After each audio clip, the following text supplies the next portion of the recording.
제가 뭐 이렇게 엄청 잘했던 건 아닌데요. 국어 시간에 기억나는 한 수필이 있습니다. 그 수필이 제목이 방망이 깎던 노인이라는 제목입니다. 그 작품은 1976년도에 윤오영이라는 분이 글을 쓴 건데요. 내용이 이렇습니다. 한 그 수필의 이제 주인공이 76년도니까 이제 좀 제가 태어나기도 전이죠. 근데 그때는 이제 빨래를 하게 되면은 빨래를 하고 이렇게 드라마 같은 데 보면 방망이질을 다들 이렇게 하지 않습니까? 그 주인공이 서울을 와서 문득 동대문을 지나가는데 한 가게 구덩이에 방망이를 파는 가게가 있어서 아내에게 선물을 줘야겠다 하는 마음으로 가서 이제 방망이를 주문하죠. 근데 이제 그 76년도니까 뭐 지금처럼 뭐 어떤 공장에서 어떤 나무나 이런 제품들이 공산화돼 가지고 나오는 게 아니라 그 노인분이 앉아서 이제 방망이를 주문하면 이제 그 자리에서 이제 통나무를 깎는 거죠. 근데 처음에 가격을 물어보니까 너무 비싸서 기분이 좀 나빴는데 그래도 이왕 온 김에 그래도 아내를 위해서 선물했다 해서 주문했습니다.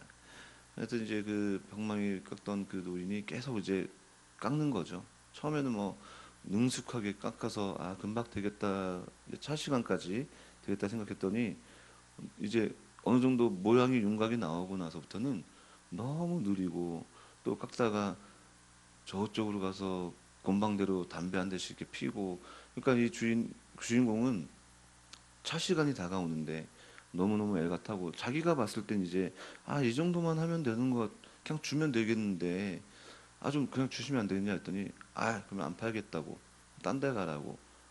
그래서 아 좀 빨리 좀 해달라고 했더니 이제 그 노인이 이런 대화를 하죠. 끓을 만큼 끓어야 밥이 되지, 생쌀을 재촉한다고 그 쌀이 밥이 되냐 하면서 이제 계속 묵묵히 깎는 거죠. 그래서 이제 그 주인공도 체념하고 아 그래 이미 늦은 거 맘대로 한번 해보시라고, 그냥 너무너무 기분이 나빴지만 한번 어떻게 하나 보고 그것을 돈 주고 가지고 가서 이제 아내에게, 기분이 나빴죠. 줬는데 그 아내가 그 방망이를 딱 받고 나서 너무너무 좋아했답니다. 왜냐? 정말 알맞은 길이와 또 적당한 두께, 그리고 손에 잘 잡히는 그런 감촉, 이런 것들이 너무너무 좋아서 다른 것들을 안 쓰고 늘 그것만 이렇게 썼다고 해서 그 주인공이 이렇게 마음이 풀어졌다는 그런 내용인 것이죠. 결국은 그러한 어떤 그 주인공이 어떤 그 노인의 어떤 장인 정신, 그리고 그 스필의 내용은 그것이죠. 지금도 그렇지만 그 당시도 그 내용을 통하여서 기다리지 못한 어떤 인내와 또 어떤 하나의 귀한 것을 대할 때에 그것을 알아보지 못한 이들은 재촉하고 기다리지 못하고 생떼를 쓰는 그런 자신의 연약함, 그런 것들을 어떻게 보면 우회적으로 비판했던 그런 작품이었던 것 같습니다. 그러니까 생쌀을 급하니까 아무리 지적한다고 해서 밥이 안 되는 것처럼 우리도 그렇지 않습니까? 우리가 밥을 빨리 먹고 싶다고, 배고프다고 밥솥에 밥을 올려놓고 열심히 재촉한다고 되는 게 아니라 끓을 만큼 끓어야 쌀이 되고 밥이 되는 것. 네, 그런 것처럼 어쩌면 우리의 인생 또 우리의 믿음의 여정은 이 믿음, 기다림, 인내라는 것과 떨어뜨릴 수가 없는 것 같습니다. 다윗도 마찬가지죠. 다윗도 늘 하나님을 사모하는 그런 삶, 그의 삶이 평탄했으면 좋겠는데 늘 끊임없이 그의 주변에는 악인과 그를 참수하는 일이 있었던 것을 우리는 계속 시편을 함께 묵상하면서 우리는 잘 알고 있습니다. 기다림이라고 하는 것, 특별히 성경에서도 이 기다림에 대한 부분들을 많이 이야기하고 있죠. 단편적으로는 다윗의 바로 그가 사랑했던 사울 왕이 사무엘상 13장 블레셋과 전쟁에서 보면은 사무엘이 자신을 기다리라고 와서 제사 드려야 되니까 기다리라고 했는데 사울이 어떻게 합니까? 이래가 되도록 오지 않으니까, 약속한 시간이 돼서 오지 않으니까 그가 어떻게 하죠? 자기 임의대로 전쟁에 나가기 전에 제사를 드려버리고 전쟁을 하고, 결국은 그 일을 통하여서 사무엘에게 책망받고 하나님 앞에 버림받는 하나의 어떤 시초가 되지 않습니까? 참 어떤 기다림은 우리가 설레일 수도 있겠지만 이 기다림은 참 지루하고 또 급하고 괴로운 문제 앞에서 그 문제가 해결되기까지 기다린다는 것은 너무나도 곤욕입니다. 특별히 저는 군대 갔을 때 이제 뭐 쫄병 때는 정말 정신없으니까 막 몰라요. 근데 이제 전역을 앞두는 뭐 100일 뭐 한 몇 달 남겨놓고부터는 시간이 그렇게 안 가더라고요. 빨리 내가 이 군복을 벗어 제끼고 정말 내가 이 부산 쪽으로, 제가 부산에서 근무했거든요. 부산 쪽으로는 오줌도 안 쌀 거다 하고 막 빨리 나가고 싶다는데 하루하루가 그렇게 안 갑니다. 정말 괴롭습니다. 오늘 이 다윗도 마찬가지입니다. 그는 정말 하나님을 바랐지만 그 인생 여정 자체가 너무너무 하나의 기다림의 연속, 그리고 지루하고 고난의 연속이었던 것이죠. 그런 그가 오늘 11절 말씀이 하나님께 이렇게 두 가지를 구합니다. 가르치달라고, 또 인도해달라고. 무엇을 가르칩니까? 주의 길을 가르쳐달라고 고백하고 있습니다.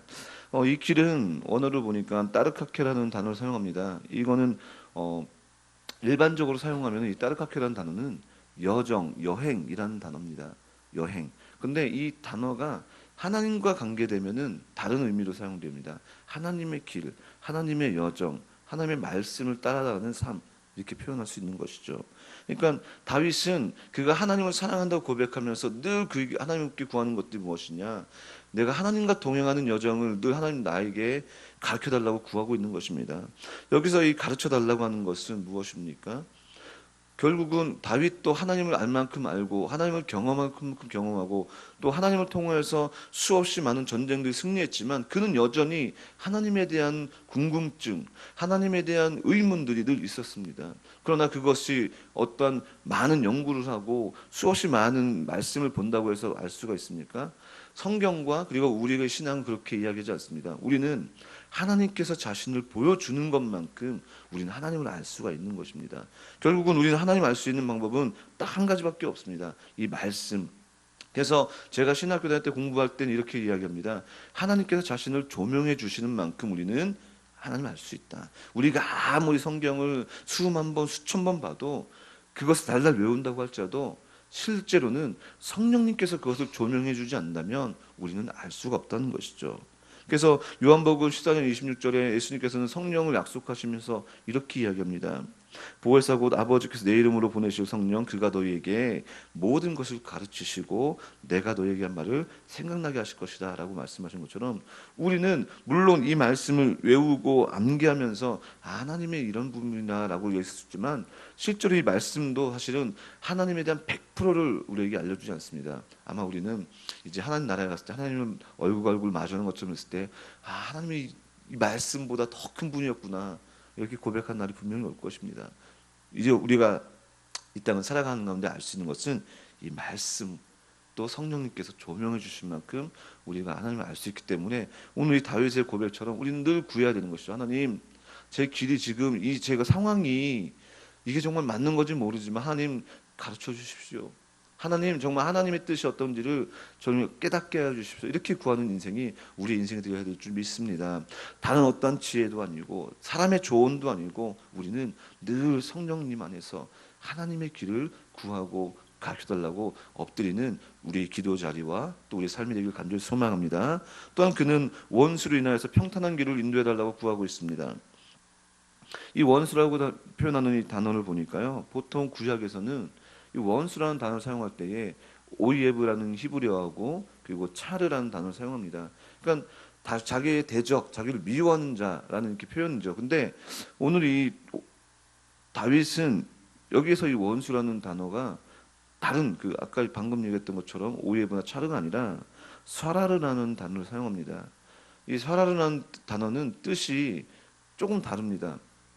쥐어 짜다 이런 의미거든요. 그럼 이 다윗이 이야기하는 원수를 표현할 때 쥐어짜는 사람 이렇게 표현한다면 그가 지금 마주하고 있는 원수들이 어떤 사람인지 어떠한 성격인지를 보여주고 있는 거죠. 어떤 인물들입니까? 다윗을 쥐어짜는 사람. 그러니까 어떻게 해서든 다윗을 쥐어짜가지고 탈탈 털어가지고 그에게 나오는 흠이나 그에게 나오는 어떤 불편한 것들, 불리한 것들 있다면 그것을 끄집어내서 고소하고 참소하고 어떻게 해서든 다윗을 무너뜨리려고 하는 세력들. 거기서 13절 말씀 12절 말씀 보니까 그런 대적들을 이렇게 표현하죠. 위증자, 또 악을 토하는 자, 이렇게 표현하고 있습니다. 그러니까 다윗의 주변에는 어떻게 해서든 그를 그냥 쥐어짜는 인물들이 많았다는 것이죠. 우리의 삶도 마찬가지 아닙니까? 우리의 대적들, 또 우리를 미워하는 이들이 우리를 평안하게 냅둡니까? 아니죠. 다양한 문제들 통해서 우리의 대적 사단들은 끊임없이 우리를 쥐어짜가지고 어떻게 해서든 하나님과 동떨어지게 하고 하나님과 멀어지게 하고 부인하게 하려고 늘 우리를 참기름 짜듯이 빨래 물 빼듯이 우리를 쭉쭉 짜지 않습니까? 그럼에도 불구하고 오늘 다윗이 구하는 것처럼 평탄한 길로 인도해 달라고 하는 것. 여기서 이 평탄한 길은 단순히 편안한 길, 단순히 내가 룰루랄라는 그 길이 아니라 그런 쥐어짜는 그 상황 속에서도 하나님의 하나님의 여정에서 벗어나지 않기를 구하는 길, 그 하나님의 말씀 따라 사는 길, 그 길인 것입니다. 다윗은 늘 그 길을 구하고 그 길로 가기를 위해서 하나님 앞에 인도해 달라고 구했다는 것이죠. 우리가 살아가는 이 쥐어짜는 여러 가지 상황 속에서 우리는 무엇을 구합니까? 이 상황을 모면하기 위해서 하나님 저 이렇게 힘드니까 이것만 모면하게 해주세요. 이런 기도입니까? 다윗은 그렇지 않았다는 것이죠. 늘 그의 목숨이 위협이 있었지만 하나님 저 이거 살려주세요. 제 대적을 없애주세요가 아니라 하나님 제가 이러한 상황 속에서도 하나님의 길을 여정을 벗어나지 않게 제 마음을 붙잡아 주세요. 그게 평탄한 길을 인도해달라고 하는 기도입니다. 이런 기도가 우리의 기도가 되길 간절히 소망합니다. 주님 우리의 환경을 바꿔주세요. 이게 아니라 하나님 어떤 환경 속에서도 주님의 길을 벗어나지 않게 주님 저를 인도해 주세요. 붙잡아 주세요. 이게 우리의 기도가 되길 간절히 소망합니다. 그러한 상황 속에서 호세아 선지자도 이렇게 이야기합니다. 호세아 선지자도 14장 9절 말씀 보니까 이렇게 고백합니다. 여호와의 도는 정직하니 의인이라야 그 도에 행한다라고 이야기합니다. 믿음으로 의롭다 하신 받은 이들이 하나님의 길, 하나님의 여정에서 행할 수가 있는 것입니다. 그러나 반대로 호세아는 이렇게 얘기합니다. 죄인은 그 도, 하나님의 여정에서 넘어진다고 이야기합니다. 바로 이것입니다.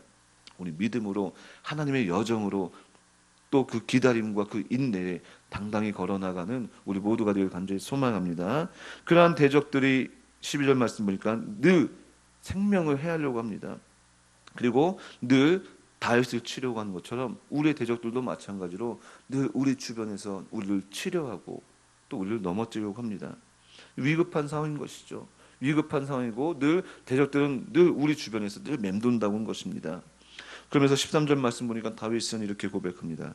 내가 산자의 땅에 있으며 여호와의 은혜를 볼 것을 믿었도다라고 이야기합니다. 이 말씀을 조금 더 쉽게 풀이해 보니까 원어해 보니까 이렇게 표현할 수가 있습니다. 내가 살아가는 동안에 여호와의 선하심을 볼 것을 믿지 않았다면 나는 날마다 절망에 빠졌을 것이고 넘어졌을 것입니다. 이런 표현입니다. 좀 더 쉽게 이야기하면 이렇게 풀 수가 있는 것이죠. 다윗은 그가 정말 우리가 성경에서 단편적으로 성경에서 나온 다윗의 삶만 보더라도 너무 파란만장하지 않습니까? 그러한 상황 속에서 그러한 삶 속에서 그가 하나님의 선하심을 보는 것을 믿지 않았다면 그는 이미 넘어져도 절망해도 하나님을 떠나도 아마 하나님이 아닌 다른 길로 쫓아갔어도 수없이 많은 하나님이 아닌 것을 쫓아갈 수 있었다는 것이죠. 그러나 하나님의 선하심을 볼 것을 믿었기 때문에 그는 어떠한 상황 속에서도 수없이 많은 배신과 대적들에 둘러싸이면서도 그는 굳건히 그 자리를 지켜나갈 수가 있었다는 것입니다. 우리의 살아가는 동안에 우리의 믿음은 무엇을 기다립니까? 오늘 말씀의 제목이 믿음과 기다림이라는 제목입니다. 우리는 무엇을 기다립니까? 또 그 믿음은 어떠한 것을 기다리며 버티고 있습니까? 우리의 믿음은 하나님 나라, 하나님께서 주신 상급, 눈에 보이지 않는 것을 우리는 기다려야 되는데 어쩌면 우리 눈에 보이는 것, 그것을 구하면서 기다리고 있습니까? 아니면 나의 삶의 어떤 상황의 변화를 위해서 기다리고 있습니까? 그런 기다림이 한다면 오늘 다윗처럼 수없이 많은 위협 속에서 과연 견뎌낼 수가 있겠습니까? 우리는 하나님의 선하심을 기다리는 우리 모두가 되길 간절히 소망합니다. 우리의 삶이 비루하고 참 보잘것없는 삶이지만 이러한 삶을 통해서도 하나님의 선하심을 이루실 것이라는 그런 기다림, 그런 믿음, 그 믿음이 오늘 우리를 이 땅 가운데서 살아가게 할 수 있는 힘인 줄 믿습니다. 그런 다윗은 마지막에 이렇게 고백합니다. 너는 여호와를 바랄지어다. 강하고 담대하며 여호와를 바랄지어다 라고 이야기합니다. 이 바랄지어다라는 단어는 원어를 보니까 기다리라 라는 단어를 씁니다. 실제로 개역개정, 저희 성경은 개역 한글이잖아요. 개역 한글을 보면 기다리라 라고 이렇게 표현되어 있습니다. 다윗의 소원은 오늘 27장 27편의 4절 말씀 보면은 지난 시간에도 우리가 나왔던 것이죠. 그는 내가 여호와께 청하였던 한 가지 일 그것을 구한다고 했는데 그게 무엇입니까? 늘 하나님의 전에 늘 하나님과 거하는 것. 세상에서 다른 다양한 일들이 많고 처리할 일들도 많고 또 우리가 돌봐야 할 일도 있지만 다윗이 구하였던 것, 다윗이 기다리는 것은 단 한 가지였습니다. 하나님의 전에 거하는 것, 하나님과 함께하는 것, 그것을 기다리고 그것을 사모했던 것입니다. 그렇기 때문에 그는 어떠한 상황에서도 담대할 수 있었고요, 어떠한 상황에서도 강하게 있을 수 있었습니다. 그것을 믿음으로 기다릴 수 있었다는 것이죠. 이제 저희 아이가 이제 돌이 지나고 이제 표현을 좀 많이 하게 됩니다. 특별히 아직까지 사람이 덜 되어서 본능적이죠. 배고플 때 그렇게 울어댑니다. 근데 재미난 것은 그 아이가 이제 밥 먹을 때 되면은 막 찡찡대면서 저나 아니면 저희 아내 앞에서 저희 아이는 이렇게 무릎을 잘 꿇거든요. 무릎을 꿇고 계속 이렇게 흔듭니다. 막 근데 밥을 안 줘도 걔는 그 자리에서 계속 그렇게 흔들고 울고 있습니다. 안 떠나요. 왜 그럴까요? 언젠가는 저 엄마 또 아빠라는 저 사람이 자기에게 밥을 줄 것을 믿었기 때문인 것이죠. 그래서 보면은 저희가 하나님 앞에서 이런 모습이어야 되지 않겠습니까? 배고프고 힘들고 어렵고 괴롭지만 그래도 그 자리를 지키면서 끙끙대지만 될 때에, 그리고 분명히 하나님께서는 그 자리에서 들어주실 거란 그 믿음을 갖고 있을 때에 저는 밥을 주지 않습니까? 제 애기니까, 제 아들이니까. 우리 하나님께서 그렇게 끙끙대는 하나님의 백성들, 자기의 아들까지 내어주시면서 사랑하는 우리의 간구와 우리의 믿음, 그것을 하나님께서 저버리시겠습니까? 결코 아니겠죠. 우리가 신음하는 그 자리에 하나님께서 찾아와 주십니다. 우리는 그러한 하나님을 기대하고 기다리는 인생이 되길 간절히 소망합니다. 지금 너무나도 급한 것 같고 너무나도 배가 고파서 흐느끼고 괴로울지만 분명히 하나님께서는 나와 함께 하실 거야. 분명히 나의 기도 제목 나를 이끌어 주실 거야라는 이러한 간절한 믿음과 기다림으로 오늘도 그 여정을 살아가는 우리 모두가 되길 간절히 소망합니다. 기도하겠습니다. 사랑해 주님